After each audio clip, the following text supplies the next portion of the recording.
कठिन से कठिन पदार्थ का शोध किया है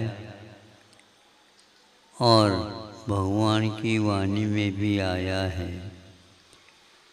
कि वज्र से बढ़कर के कोई भी कठिन पदार्थ नहीं है। वज्र के माध्यम से कठिन पाषाण खंड को भी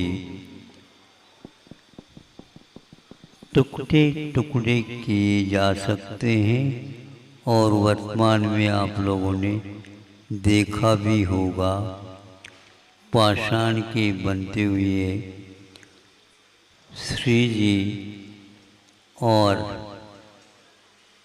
आयतन आदि देखने से ज्ञात होता है।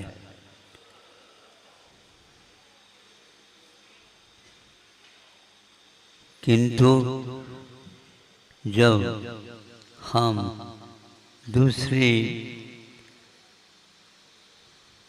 बिंदु से जानते हैं, दूसरे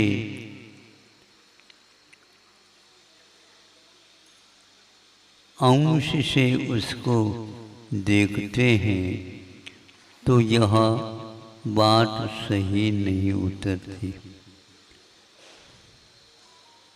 वह सबको टुकड़ा टुकड़ा चूर चूर कर सकता है निश्चित, किंतु अग्नि की गोद में उसको रखा जाए तो फिर देखा जाए वह वज्र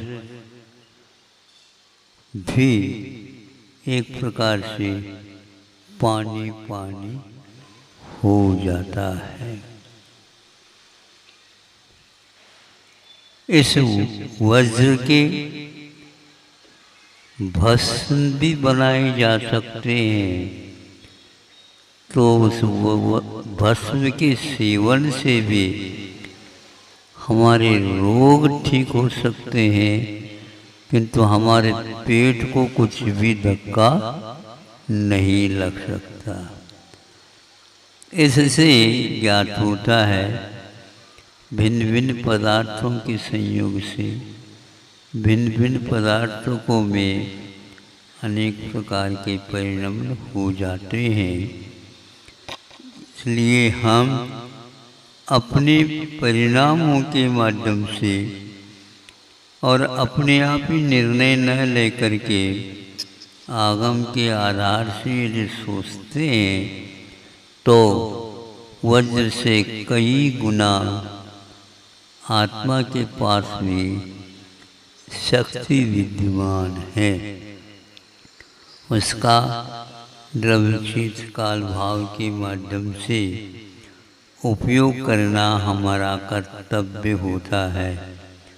जानकार व्यक्ति ही इस बात को, इस रहस्य को जान करके विश्व के सामने रखते हैं और विश्व के सामने आज तक रखते आए हैं।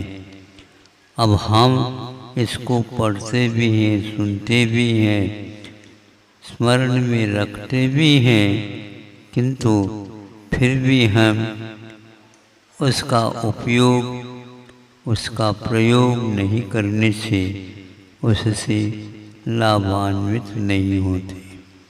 यदि आप उससे भी बढ़कर के अपने आत्मा में शक्ति का निर्माण करना चाहते हैं तो अन्य वस्तुओं में, अन्य जगह इत्यादि में अपने मन वचन काय की चेष्टा बल खर्च न करके सही दिशा में करेंगे तो आपको अनंत गुना लाभ उससे उपलब्ध हो सकता है। यह हम गुरुओं के मुख से सुन कर के आए हैं, सुनाते रहते हैं, लेकिन उससे लाभ कितना होता है हम लोगों को हमें ज्ञात नहीं। इसलिए अपने समय का उपयोग उसके लाभ के लिए ही करना हमारी बुद्धिमत्ता है, और सुनना उसका सार्थकता ही, उसकी सार्थकता इसी में है। क्योंकि हम यहीं से गए थे, पुनः लौट करके यहीं से आए हैं, लेकिन ताली नहीं बजाओ, यहीं पर रहना किसी को भी नहीं है, किंतु सबको घूमना है। अब वह घूमना भले ही आप शाम के समय पर अच्छा मानते हो, लेकिन शाम के समय पर 1 घंटा 2 घंटा घूमो तो माथा चक्कर खा जाता है। आज तक हमारा माथा चक्कर ही खाता आया है। प्रभु से प्रार्थना करते हैं, गुरुदेव से निवेदन करते हैं, जैसे आपने अपने आप को उससे बिल्कुल आत्मसात कर लिया, वैसे हमें भी शक्ति मिलती जाए। उसी के परिणाम स्वरूप जो कुछ भी हम कर रहे हैं, आज यह इस शताब्दी का एक मास वैशाख मास माना जाएगा, जो इस प्रकार अपना प्रभाव दिखाया। यहाँ पर अभी लू लखन चलने वाला देश है। छत्तीसगढ़ तो प्रसिद्ध है, किंतु लगभग 24-25 दिन तक लगातार यहाँ पर उस लू के स्थान पर बर्फ के एहसान वह अनुभव हो रहा है। ये सब उस महोत्सव का ही एकमात्र परिणाम है।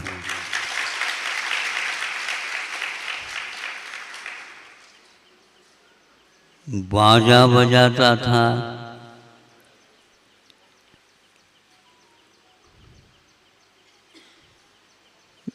विद्युत का प्रबंधन था, चारों तरफ से हवाएं चलती थीं। इन सब में विहार भी चलता था।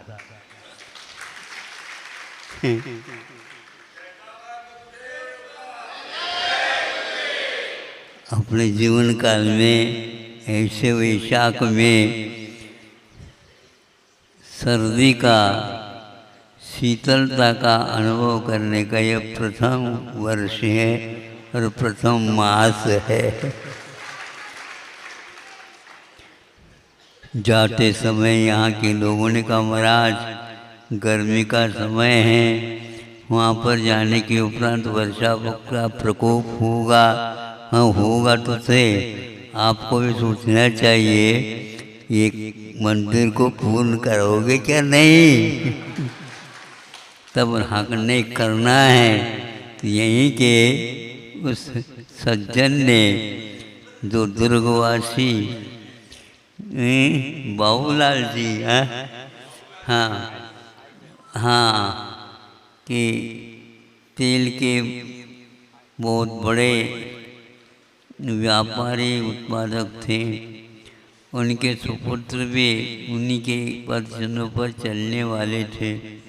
उन्होंने एक 10-11 फीट का पीतल का, उसमें भी ताम्र का बाहुल्य मूर्ति का निर्माण किया। उतने ही भार का एक कमल का भी निर्माण किया। उसके ऊपर श्री जी की रख करके उन्होंने अपने आश्रित जो कुछ भी काम था उसको पूर्ण कर लिया। दूसरा काम उनकी संतान के ऊपर या उन्होंने जिसको दायित्व दिया था उनके ऊपर छोड़ करके शरीर की नश्वरता के कारण उसको छोड़ करके सद्गति को प्राप्त कर ली। उसी प्रकार उनके पुत्रों ने पात्रभूत हैं, उन लोगों ने यहाँ पर चंद्रगिरी में एक विशालकाय प्रतिमा का पाषाण का 21 फीट का निर्माण करके चंद्रप्रभु नामों लिख के करके रखा है। और जोर शोर से इस अमरकंटक के कार्य को देख करके इन लोगों ने भी प्रतिज्ञा कर ली, कमर कस लिया और उसको कार्य को बहुत जल्दी से जल्दी करना है।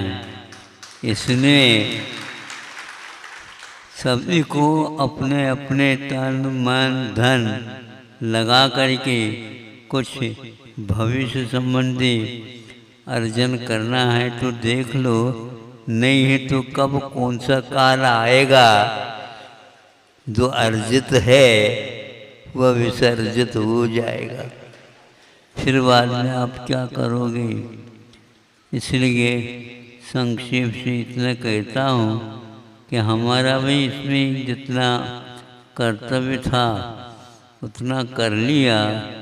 अब आगे का काम आगे आपके हाथ में है। धन्ना सुन रहे हो? धन्ना लाल सुन लेगा तो बहुत जल्दी काम होगा। मुन्ना लाल सुनेगा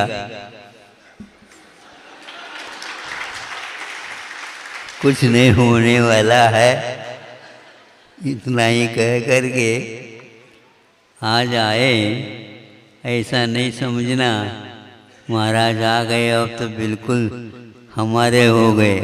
जब अभी तक तो पराए थे, अब एक ही अपने गली में आ गए तो बिल्कुल हमारे महाराज है, यहाँ पर कोई नहीं आ सकता। ऐसा न करियो, किंतु कर्तव्य का पालन करोगे संभव है। लेकिन अभी एक प्रकार से मई है, पूर्ण होगा नहीं अप्रैल, तो हाँ, तो मई और जून 2 महीने हैं। ये एक प्रकार से कहीं भी आ सकते हैं, जा सकते हैं। कौन? आप नहीं, आपको तो यहीं पर चातुर्मास या 8 मास करना है। हम तो 4 मास करते हैं, तो आप लोगों को अब 8 मास क्या 12 मास करके और अच्छे ढंग का कुमकुम पत्र सबको भेज देना है।